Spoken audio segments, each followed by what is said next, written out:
ये बोला कि भाई 1999 में खास तौर पे उन्होंने बात की कि भाई तब भी पाकिस्तान ने पीस का जो मुआहदा था इंडिया के साथ वो तोड़ा, पाकिस्तान ने तोड़ा। इंडियन पार्लियामेंट में ये खबर दी गई कि पाकिस्तान ने 5 धमाकों से आज जवाब दे दिया है हमारे धमाकों का। उसके बाद फिर वाजपेयी साहब लाहौर तशरीफ लाए और हमसे आके यहाँ पे मुआहदा किया। ये अलग बात है कि हमने मुआहदे की खिलाफ वर्जी की, उसमें हमारा कसूर है। नहीं, ऐसी तो कोई बात नहीं है। ये बातें सिर्फ उससे वो ही प्राइम मिनिस्टर थे ना, तो वो मान रहे हैं। हमारे तो सुनने में आज तक यही आता रहा कि एक दफा पाकिस्तान जंग वगैरह जीत गया था, शायद वो कारगिल की जंग थी, पता नहीं कौन सी जंग थी, जब नवाज शरीफ ने फौजियों को कहा कि नहीं आप वापिस आ जाओ, तब हजारों लाखों की तादाद से फौजी वगैरह शहीद हुए थे। ठीक है, वो सब इनका किया जा रहा था। ये आईफोन कौन सा है? ये 15 Pro Max और कितने का? PTA non PTA? ये पीटीए अप्रूव है, तकरीबन 5-10-5-20। तो आईफोन इसका मैन्युफैक्चर इंडिया में हुआ और पाकिस्तान में ये हम पीटीए अप्रूव कराना है तो सानू 1.5-2 लाख टैक्स देना पड़ेगा। ऐसे ही है, सिर्फ अप्रूव कराने के लिए तकरीबन 1.5 लाख, आपको बेहतर पता होगा, 1.5-2 लाख टैक्स देना पड़ेगा। 70-72 हमें आईफोन, वो इतने में इंडिया में 70-72 का आईफोन 15 Pro Max आ जाता है। ठीक है, देखने वाले वहाँ से बहुत से लोग देखते हैं, बताइएगा कि आपके वहाँ पे आईफोन 15 प्रो मैक्स अगर अप्रूव्ड हो वहाँ पे तो वो वहाँ पे अप्रूवल का सीन ही नहीं है। अच्छा हाँ, हमें बाहर से मंगवाना पड़ता है। तो इन्होंने मास्टर की डिग्री कर ली, ये स्टॉल नहीं लगा पाएंगे क्योंकि उनके माइंड में होगा कि भाई मैंने तो डिग्री की है। मैं आ जाती है कि मैंने मास्टर की डिग्री की है, मैं अब ये करूं और इवन के मैं जॉब करूंगा तो मैं इनसे बेहतर नहीं हूं, मैं इनके नीचे ही रहूंगा। और हमारे इस्लाम भी ये इस बात की इजाजत नहीं देता। हमारे इस्लाम कहता है कि अपना बिजनेस करो। अब इंडिया में रिलीफ मिलता है, मुस्लिम्स कम्युनिटीज जो है वहाँ पे, मैंने इस बार सोशल मीडिया पे देख रहा था कि किसी सिख फैमिलीज या हिंदू फैमिलीज मुसलमानों के लिए रमजान आता है तो रिलैक्सेशन किसी ने मतलब उनको इफ्तारी पहुंचा दी। भले वो हम कहें यार हिंदू मुसलमान है, मेरे कुछ अजीज थे इंडिया में रहते हैं, अजीज से मुराद मतलब इंटरनेशनल ट्रैवल की वजह से दोस्ती वगैरह, तो उन्होंने वैसी पोस्ट लगाई हुई थी इज्तिमाई कुर्बानी। तो मैंने उन पर पोस्ट किया कि 2500 रुपया रेट है, 1500, 2500, 3500 रुपए इज्तिमाई कुर्बानी में हिस्से का रेट था। मतलब अगर आप 1500 ही ले लें तो 1500 मल्टीप्लाई बाय 3.50 कर लो पाकिस्तानी रुपए, 6,000 रुपए का तो हमारे पाकिस्तानी 6,000 रुपए वहाँ पे जो चीज वहाँ पे 6,000 की मिल रही है पाकिस्तानी 6,000 की, यहाँ पे वो तकरीबन 28-25 आप कर लें, चले 3,000 कम 2-3,000 कम कर ले, ये इतना फर्क। हालांकि हम इस्लामिक कंट्री हैं और हम हमारे नजदीक के इंडिया एक हिसाब के दुश्मन है दोस्त के रूप में। मतलब कि अंडरग्राउंड वो हमारे दुश्मन है, देखने में वो हमारे दोस्त हैं, ऐसा कुछ भी नहीं। अंडरग्राउंड वो दुश्मन है, जरा इसको एक्सप्लेन करें ना। एक्सप्लेन इस तरह से मींस के वो हमारे हैं दुश्मन एक हिसाब के, क्योंकि वो मुसलमान नहीं है, वो हमारे नबी को नहीं मानते, अल्लाह को नहीं मानते, तो वो हमारे दोस्त कैसे हुए? नहीं देखिए, रिलीजन तो एक पर्सनल मैटर होता है। अब क्रिश्चियन लोग, कितने रिलीजन होते हैं दुनिया में, बहुत से रिलीजन है, ठीक है, हम किसी के रिलीजन पर बात नहीं कर सकते। अब किसी को रिलीजन के बेसिस पे जज करना ये गलत बात है। चाइना जो कर रहा है वो गलत है, मैं मानती हूँ, लेकिन हम ये नहीं कह सकते हैं कि उनका रिलीजन हमारे वाला नहीं है तो हम उनसे नफरत करते हैं। भाई है तो सब इंसान ही ना, इंसान सब है, लेकिन ये देखें ना, जो इंसान आखिरत को नहीं मानता, अल्लाह को नहीं मानता, तो वो इंसान दिल का साफ होगा? आप ये कह सकती हैं।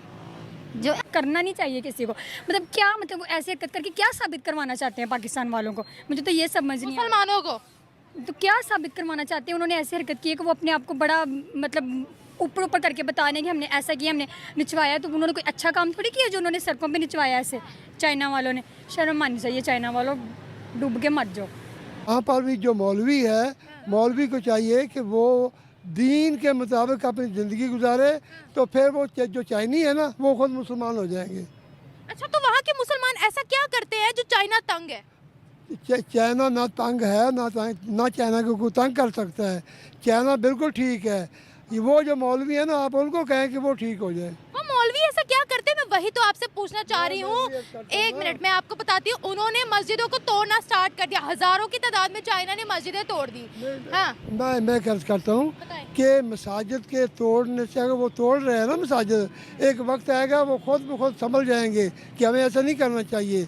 लेकिन अगर कोई जंग करेगा, अब यहाँ पर हमारे यहाँ नहीं है, ये मौलवी जो आपस में जंगे करते हैं, लोगों को लड़ाते हैं, ये क्यों लड़ाते हैं?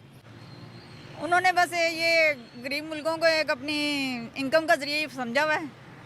हाँ, ज़ाहिर अपनी जो अपनी प्रोडक्ट हैं वो सेल करते हैं, जो मतलब हमारे यहाँ पे चाइना की चीज़ें ज़्यादा चलती हैं, तो उन्होंने अपनी प्रोडक्ट सेल करने के लिए एक बनाया हुआ है, क्या उसे कहते हैं, जरिया बनाया हुआ बस। और देख ले, सबसे बड़ी एग्जाम्पल आपके सामने है कि उसने क्या हरकत की है। ये बर्दाश्त होता है किसी से कि अमाम को सड़क पे जाकर नचवाएं, हाथ धोती वैसे तो शर्म वाली बात है। चाइना ने ऐसा किया। दोस्त बनना तो अल्लाह का बनो, हम किसी को कुछ नहीं समझते। किसी को कुछ नहीं समझते मतलब इंसान को इंसान समझते हैं, हर इंसान का अपना माइंड है। बस अल्लाह साथ है ना तो सब आपके साथ है, अल्लाह है तो सब है, वरना कुछ भी नहीं है। वरना कुछ भी नहीं। लेकिन अल्लाह कहता है आपको दुनिया में सरवाइव करने के लिए अपने हाथ पांव हिलाने पड़ते हैं। अल्लाह ने मेहनत भी एक नाम तजवीज़ किया है कि आपको हार्ड वर्क करनी पड़ती है। अब आप घर से बाहर नहीं निकलोगे, आपके घर में खाना कैसे आएगा? अब आप फॉर एग्जांपल आपके घर में लाइट, आप बटन ऑन नहीं करोगे तो आपको रोशनी कैसे मिलेगी? स्टेटमेंट दिया, इसमें कोई कह सकते हैं कि शक को शुबा नहीं है, क्योंकि एक हकीकत को तस्लीम करना पड़ता है, चाहे वो कोई भी दे रहा हो, चाहे आपका मुखालिफ हो, चाहे आपका दोस्त हो। जब स्टेटमेंट दुरुस्त होती है उसको मानना पड़ता है। नो डाउट उसकी स्टेटमेंट जो है वो कह सकते हैं सच वाली साइड पे। और दूसरा, उसने जो 3 पार्टियों का जो नाम लिया है, ये एक पॉलिटिकल आप कह सकते हैं कि स्टंट है। वो हमेशा ही ऐसा होता है, चाहे पाकिस्तान वाली साइड से हो, चाहे इंडिया वाली साइड से हो, कि वो हमें स्टेटमेंट ऐसी देनी पड़ती है। दूसरी बात, उसने जो किया है पाकिस्तान की, कह सकते हैं कि 25 करोड़ आवाम जो है वो भूख में नाच रही है, इसमें तो कोई शक नहीं। हम पाकिस्तान में खड़े हैं, हमसे बेहतर कौन जान सकता है। वो जो कह रहे हैं वो इसमें कोई शक तो है नहीं। पाकिस्तानी दिन ब दिन नीचे जा रहा है। अगर इंडिया की मैं बात करूँ, आप 2010 का इंडिया देख रहे हो, 2024 का देख रहे हैं, ज़मीन आसमान का फ़र्क है, बहुत बड़ा फ़र्क है। आपको हज़ारों इख्तलाफात इंडिया से हो सकते हैं, लेकिन आप हकीकत को डिनाई नहीं कर सकते, क्योंकि दुनिया मान रही है कि इंडिया जो है इस वक्त बहुत आगे जा रहा है। आप जीडीपी में देख लें, आप इंडिया की आईटी में प्रोग्रेस देख लें, आप इंडिया की ऑटो इंडस्ट्री में प्रोग्रेस देख लें, इंडिया की आप स्पेस में प्रोग्रेस देख लें। इंडिया हमसे बहुत आगे निकल चुका है। आप 1947 में दोनों मुल्क आज़ाद होते हैं, अब इंडिया आसमान पर पहुँच चुका है, पाकिस्तान ज़मीन पर पड़ा हुआ है। मैं समझता हूँ कि मोदी से हमें इख्तलाफात हैं, वो अपनी जगह हैं, लेकिन मोदी ने जो इंडिया के लिए किया है, आने वाली कई नस्लें जो है इंडिया में ऐसा किरदार अदा नहीं कर सकती। हम तो तड़पते हैं कि यार पाकिस्तान में भी कोई ऐसा लीडर मिले जिसकी पाकिस्तान के लिए हुब्बुल वतनी हो, जिस तरह मोदी की अपनी कौम के लिए हमदर्दी है। इसमें कोई शक नहीं है कि मोदी ने बहुत बड़ा करैक्टर अदा किया। और सबसे बड़ा जो मैं कहता हूँ कि मोदी को मैं अप्रिशिएट करना चाहूँगा कि उसने जिस तरह कश्मीर के मामले में कोई दोहराया नहीं रखा, कोई दोहराया नहीं रखा कि यार हमारी कंट्रोवर्सी चल रही है, ये जो स्टेट है इसमें इसको ऐसे रहने दो, क्योंकि ये पाकिस्तान में भी जा सकते हो, कंट्रोवर्शियल है। लेकिन उसने ये इस चीज़ पे बिल्कुल नहीं किया। उसने जो है वो उसको प्रॉपर हकूक़ दिए, और रिसेंटली उन्होंने कई विजिट भी किए, इंडिया में बड़े बड़े प्रोजेक्ट लॉन्च किए। मैं समझता हूँ कि मोदी वो